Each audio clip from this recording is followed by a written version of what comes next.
Salam Bapak Ibu Saudara, selamat bertemu lagi dalam renungan tengah minggu. Tema malam ini saya akan bicarakan ialah pikiran surgawi. Dalam pikiran kita ada fitur setting yang dapat kita setel ke arah surga atau ke arah bumi. Seperti fitur setting yang ada di smartphone. Kita dapat mengatur aplikasi apa yang ada di halaman utama, aplikasi apa yang ada di halaman berikutnya.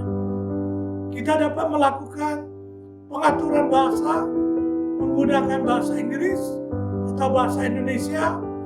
Kita dapat mengatur quick dial, siapa yang akan kita panggil cepatnya, HP kita, dan lain sebagainya. Demikian juga dengan pikiran kita. Kuasa kebangkitan Kristus memungkinkan kita untuk mengatur hal-hal apa yang ada di halaman pertama otak kita. Kita juga dapat men-setting bahasa digunakan di dalam otak kita. Juga bisa men-setting quick dial, siapa yang pertama dihubungi saat kita membutuhkan pertolongan. Fitur pikiran kita jauh lebih canggih dari fitur smartphone yang dilakukan, yaitu men-setting pikiran kita kepada perkara yang di surga, bukan yang di bumi. Alkitab NAS Bible di dalam Kolose pasal 3 ayat 2 dituliskan, set your minds on the things that are above, not on the things that are on earth. Kolose 3:2. Terjemahan baru dalam bahasa Indonesia, dalam Kolose pasal 3 ayat 2 dikatakan, pikirkanlah hal-hal yang di atas, bukan hal-hal yang di bumi. Amsal 23 ayat 7 mengatakan, sebab seperti orang yang membuat perhitungan dalam dirinya sendiri, demikianlah ia. Dalam bahasa Inggrisnya, as a man thinks in his heart, so is he. Itu dalam terjemahan King James Version. Kehidupan kita mencerminkan apa yang dipikirkan dan perkatakan. Ketika kita mulai mempelajari firman Tuhan dengan sungguh-sungguh dan mempercayai Tuhan untuk memperbarui hidup kita, maka terjadi satu hal, yaitu pikiran negatif harus pergi. Dan ada kuasa yang luar biasa di dalam pikiran dan perkataan yang positif. Perkataan iman yang positif penuh dengan kehidupan, tetapi perkataan negatif penuh dengan kematian. Kita menghindari pengharapan untuk menjaga diri supaya tidak terluka. Sayangnya, sikap ini membentuk gaya hidup yang negatif. Segala sesuatu terlihat buruk karena pikiran kita negatif. Tetapi jika kita berpikir berdasarkan pikiran Kristus, pikiran kita positif. Tuhan adalah pribadi yang positif. Kita harus berada dalam gelombangnya yang sama, memiliki cara pandang dan sikap yang positif. Selalu memelihara pikiran dan pengharapan yang positif, menggunakan pembicaraan yang positif. Yesus memikul kesulitan yang luar biasa dari orang-orang yang menyerangnya. Dia tetap berpikir positif. Dia memiliki perkataan membangkitkan semangat dan membangun. Dia selalu memberikan pengharapan kepada orang-orang di sekitarnya. Rasul Paulus dalam Filipi pasal 4 ayat 8 berkata, kamu memiliki pikiran Kristus.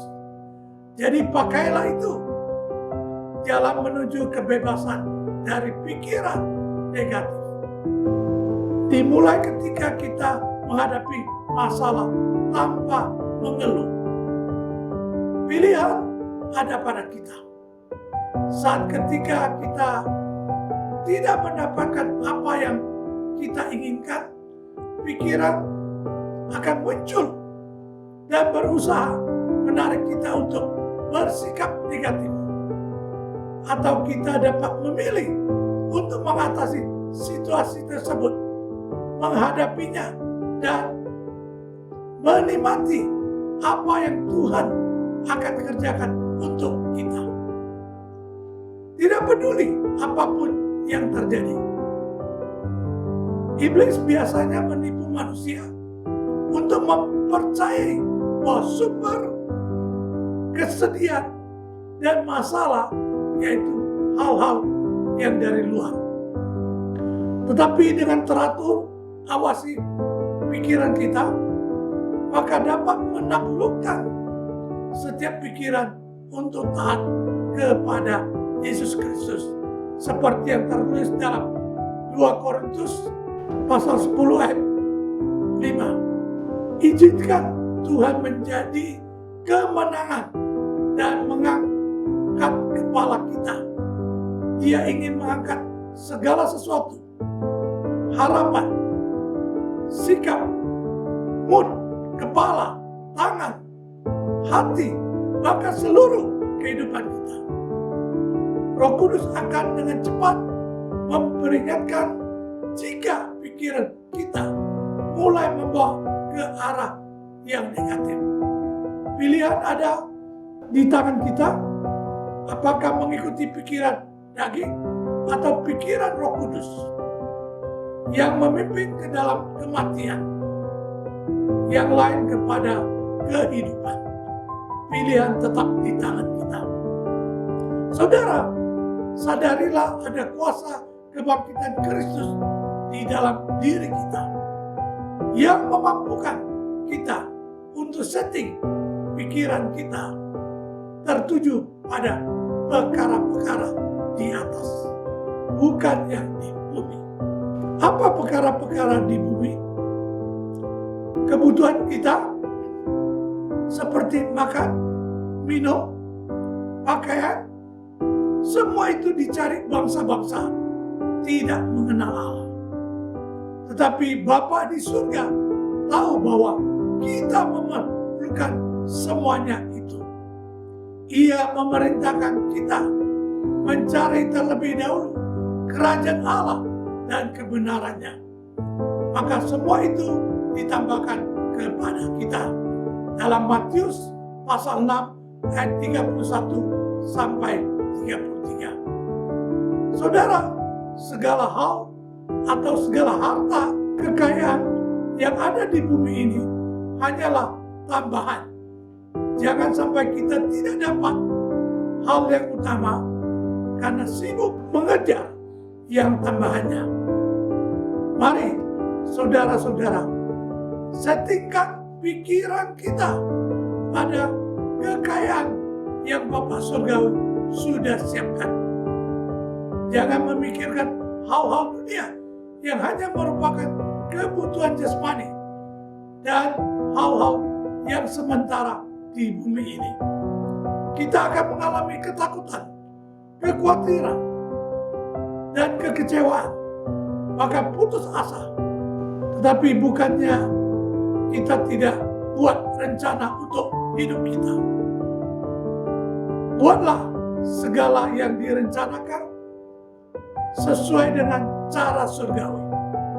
Senantiasalah libatkan Tuhan dalam segala rencana kerja, rencana pelayanan, dan perkataan-perkataan kita.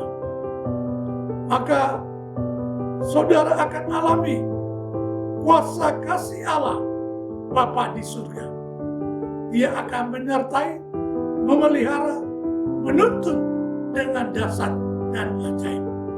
Seperti yang tertulis dalam 1 Korintus pasal 2 ayat 9. Namun seperti yang tertulis, apa yang mata belum pernah lihat dan telinga belum pernah dengar dan belum pernah timbul dalam hati manusia, semua itu Allah telah sediakan bagi mereka yang mengasihinya.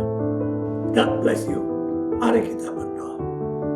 Tuhan Yesus, setelah mendengar renungan malam ini, biar Roh Kudus-Mu menolong kami mempunyai pikiran yang selalu pikiran tentang hal-hal di atas.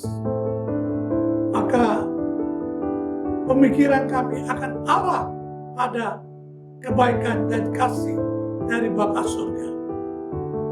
Kami akan terlepas dari segala ketakutan, kerisauan, kekecewaan, dan hal-hal yang menyulitkan kami. Hal-hal yang membuat kami khawatir dan takut dan gemetar. Kami akan terbangun iman percaya pada Bapa di surga dan tetap menaruh harapan dalam segala hal kepada Bapa di surga. Dan kami yakin dan percaya Bapa di surga menyediakan yang terbaik bagi kami. Terima kasih Tuhan, terima kasih Yesus. Ya Roh Kudus menolong kami tetap menaklukkan pikiran yang jahat dan tetap taat pada Tuhan Yesus Kristus. Terima kasih Tuhan, di dalam nama Tuhan Yesus Kristus. Haleluya. Amin.